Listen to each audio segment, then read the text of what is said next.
విజయ్ దేవరకొండతోని అర్జున్ రెడ్డి సైన్మాల ఇక శాలిని పాండే నటించిన విషయం తెలిసిందే. ఇక గా తర్వాత కూడా కొన్ని సైన్మాలలో నటించింది హీరోయిన్ లెక్క.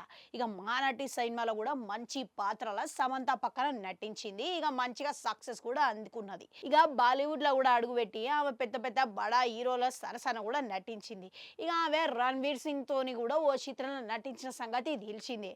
అయితే ఇక రీసెంట్గా మహారాజా అనే ఒక సైన్మాలో నటించింది. ఇక ఆ సైన్మా ప్రమోషన్ల భాగంగానే శాలిని ఇక ఆమె స్టార్టింగ్ ఆరంభం కెరియర్లా ఎట్లాంటివి ఎదుర్కొన్నదో బాడీ షేమింగ్ గురించి ఆమె ఓపెన్గా వెల్లడించింది.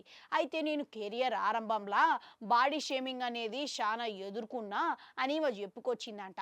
ఇక అయితే అప్పట్లో ఇక నేను ఇండస్ట్రీకి అడుగుపెట్టినప్పుడు ఇక నాకు ఎవరు తెలియకపాయే. ఇక భాష కూడా కొత్త కాబట్టి భాష కూడా నాకు అర్థం కాలేదు. ఇక దీంతోని నన్ను చాలా బాడీ షేమింగ్ చేసిర్రు. గట్లనే ఇక నా మేనేజర్లు ఎవరైతే ఉన్నారో నా అమాయకత్వమైన స్వభావాన్ని స్వవినియోగం చేసుకుందామని ప్రయత్నించిండు అని కూడా చెప్పుకొచ్చింది. అయితే ప్రజలు నా నుంచి ఏం కోరుకుంటున్నారో అనేది నేను నిరంతరం అది చేయడానికి ప్రయత్నిస్తూనే ఉంటా. కానీ ఇప్పటికీ ప్రజలు ఇక గట్లనే షేమింగ్ చేస్తున్నారు. ఇక నేను దాన్ని చూసి సిగ్గుపడుతున్నా అని చెప్పుకొచ్చింది. గట్లనే ఇక ఈమె ఓ ఇంటర్వ్యూలో ఇంకేం చెప్పుకొచ్చిందంటే కెరియర్ ఆరంభంలో పడ్డ కష్టాల గురించి మీడియాతోని వెల్లడించింది. ఏమంటున్నదంటే ఇక మా నాయనని నేను కెరియర్ ఇండస్ట్రీలో ఎత్తుకుంటా అని చెప్పినప్పుడు ఆయన అంగీకరించలేదు. ఇక నేను దాంతోని ఇంట్లోకెళ్ళి పారిపోయి రావాల్సి వచ్చింది అని చెప్పుకొచ్చింది. ఇక ఆ మధ్యకాలంలో చెప్పిన ముచ్చట ఏంటంటే ఇక మా నాయన నన్ను ఇంజనీర్ని చేయాలనుకున్నాడు. ఇక దానికి నేను కూడా ప్రయత్నించిన కానీ నా వల్ల కాలేదు. ఇక దాంతోని మా నాయన ఇక నన్ను హీరోయిన్ లెక్క చూడడానికి సిద్ధంగా లేడు. కాబట్టి నేను 4 ఏళ్ళు కష్టపడి ఆయనను ఒప్పించనికే ప్రయత్నం చేసినా కానీ అయినా కానీ ఆయన ఒప్పుకోలేదు. ఇక చివరికి నేను ఇక ఏం నిర్ణయం తీసుకోవాలో అర్థం కాక ఇంట్లోకి వెళ్ళి పారిపోవాలని నిర్ణయం తీసుకున్నా అట్లన్నట్లు ఇవ చెప్పుకొచ్చింది అనమాట. ఇక చూసిరా ఎంత కష్టపడ్డదో. ఇక ఇవ అనుకున్న కళ కోసం ఎంత కష్టపడ్డదన్నమాట. ఇక అయితే ఈ ముచ్చటి ఇట్లుంటే ఇక ఇంతకీ ఏమంటున్నదంటే ఇక చివరికి ఇక ఎట్లనో గొట్లా ఇంట్లోకి వెళ్ళి బయట పెట్టి ముంబైలోకి అయితే వచ్చిన.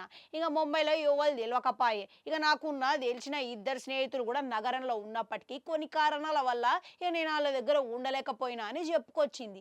ఇంకేమంటున్నదంటే వాళ్ళ దగ్గర ఉండలేకపోయిన కారణం వల్ల ఇక నేను అబ్బాయిలతోని రూమ్ పంచుకోవాలని ఇక నిర్ణయించుకున్నా. ఇక ఏ దారి లేకు నాకు. ఇక ఇంకో ఇంటర్వ్యూలో కూడా ఈ అబ్బాయిల గురించి చెప్పుకొచ్చింది. ఏమంటున్నదంటే ఇక ఆ అబ్బాయిలు నాకు మంచి స్నేహితులు లెక్క కుటుంబ సభ్యులు లెక్క మారిర్రు అని.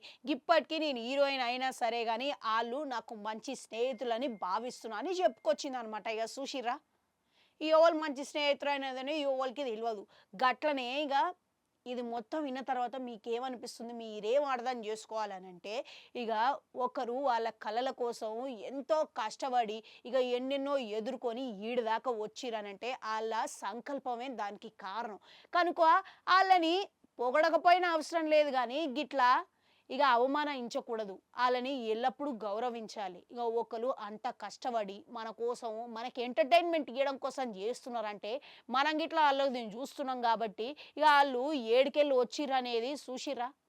గింత కష్టపడితే తప్ప వాళ్ళు ఈ స్థాయికి రారు కాబట్టి ఇక ఎవరైనా సరే గౌరవం అనేది ఉండాలి. కనుక ఎవరికైనా గౌరవం ఇవ్వాలని కోరుకుంటే మళ్ళీ కలుద్దాం.